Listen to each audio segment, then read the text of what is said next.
السلام عليكم، وليا عودة من جديد بعد غيبة طويلة. كنتمنى تكونوا اشتقيتوا الوصفات ديالي البساط. جبت لكم واحد الاقتراح صيفي بامتياز. هادشي اللي غيصلح في هاد الحرارة وفي هاد الجو. كاين لا طاجين لا برمال كسكاس. الانسان كيوجد وصفات صيفية حتى ترافقوهم معكم الا كنتو غاديين للبحر ولا لا بيسين. واحد الميني بيتزات سائلين وجدتهم، كطيبوهم دفعة وحدة. يعني العجينه نيشان فوق منها الحشوه وديرهم في الفران، كيجيو غزالين كي كتلاحظوا وطيبين وبنانين. اهم شيء انهم اقتصاديين حتى في المقادير. اقتراح ساهل ماهل وجدته معاكم، غادي يعجبكم انا متاكده. ودائما لا عجبكم هذا الاقتراح ما تنسونيش وبارطاجيو الفيديو ديالي. اي تساؤل مرحبا بكم. وغادي نحط لكم الصفحه ديالي ديال الفيسبوك. الناس كاملين كيتسائلوا واش عندي صفحه ديال الفيسبوك. حاليا ما متواجداش عندي، ولكن في القريب العاجل غادي نحط لكم صفحه.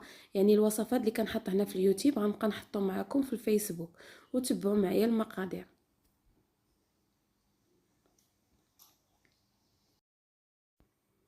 هنا بالنسبه للعجينه السائله ديال البيتزا كنحتاجو 2 بيضات كنديرهم في هذا الاناء اولا بانيو اللي عندكم، مع علبه ديال ياغورت مسوس يعني دانون طبيعي بدون سكر. كنطرب هذا البيض مع دانون. دائما المقادير حسب الافراد، الا كنتو كتار ضاعفوا الكميه. هنا كتنسيم غادي ندير شويه ديال الثومه بودر مع شويه ديال الزعتره. غير هاد المقادير اللي عطيتكم تبارك الله راه كيخرجوا لنا تقريبا يعني شي 20 حبه. هنا غادي نضيف كاس ديال الحليب، ضروري يكون غير دافي ما يكونش من الثلاجه. وربع كاس ديال زيت الزيتون، ضروري زيت الزيتون ما تستغنوش عليه، واخا تضيفوا غير 2 معالق ديال زيت الزيتون. وهنا غادي ندير تقريبا معلقه صغيره ديال الخميره حبيبات وقبيصه ديال الملحه. تقويوش الخميره حسب الجو سخون شويه. وغادي نجيب هنا في هذا الاثناء الدقيق. دائما الدقيق على حسب الخليط، يعني ما كايناش كميه محدده. غنبقى نضيف تقريبا حتى تبان ليا العجينه شويه تماسكات في راسها، حيت ديجا غادي نخليو هاد العجينه تخمر لينا. وغادي تزيد يعني تماسك النفس ديالها، يعني يكون الخليط شبيه بالخليط ديال الكيك.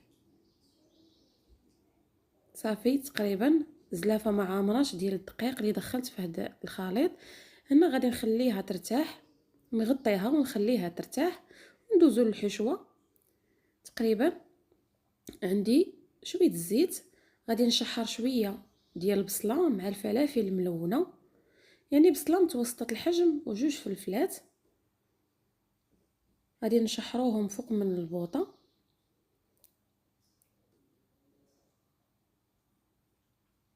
غادي نضيفوا عليهم بطبيعه الحال شويه ديال التوابل.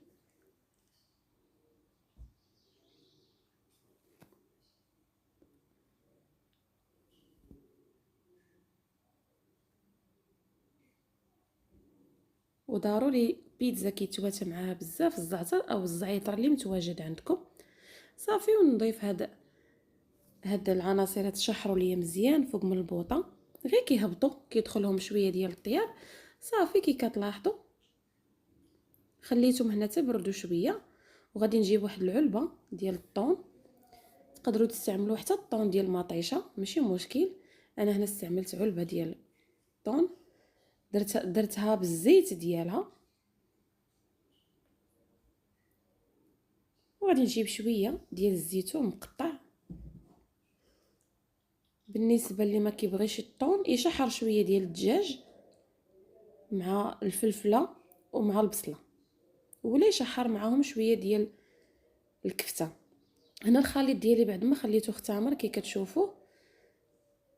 غادي ندوز نجيب المولات ديالي صغار. ضروري هنا في هذه الاثناء تكونوا داهنين المولات بالزبده وترشوهم بالدقيق.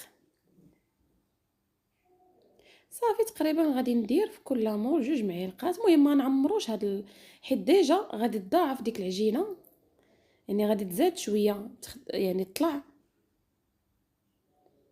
وغادي ندوز دابا الحشوه، غادي نهزها ونحطها فوق من العجينه اللي سرحت في هذيك المولات. يعني راه الحشوه ما كتهبطش لتحت، كونوا اكيدين يعني كتبقى الفوق.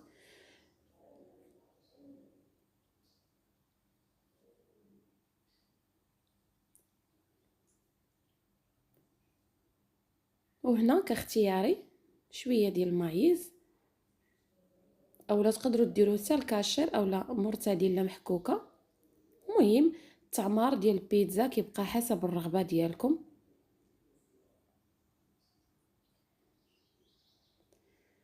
وهنا شويه ديال الفرماج محكوك موتزاريلا وشويه ديال الفرماج الاحمر بطبيعه الحال، هو اللي كيزين لينا هاد ميني بيتزات، كيعلقهم لينا. وفي هاد الاثناء راه عندي انا الفران مشعول، غير كندخل الطاوه ديالي للفران وكنقص البوطه وكنخليهم يطيبوا على عافيه مهيله، يعني ما كتهبطوهمش نهائيا ملي يتحمر الفران، يتحمر عفوا الفرماج، كيبقاو الفوق حتى كيطيبوا كاملين عاد تتخرجوهم. كي كتلاحظوا راه دغيا كيزولوا من المول، وكي كتلاحظوا من الداخل كيجيو الصراحه غزالين والعجينه طايبه. عي جربوهم وردوا عليا. حتى الحشوه كيف قلت لكم راه ما كتهبطش لتحت في القاع ديال المغلاط، وكتبقى شفتوا يعني كتبقى الفوق، يعني العجينه لتحت وفوق منها الحشوه. اقتراح صراحه ساهل توجدوه في هاد الحراره اللي كاينه دابا، وديوه معاكم فيما كنتو خارجين لا بيسين اولا البحر. كنتمنى هذا الاقتراح يعجبكم وما تبخلوش عليا لعجبكم. نتمنى تكون خفيفه عليكم وبسلامه عليكم.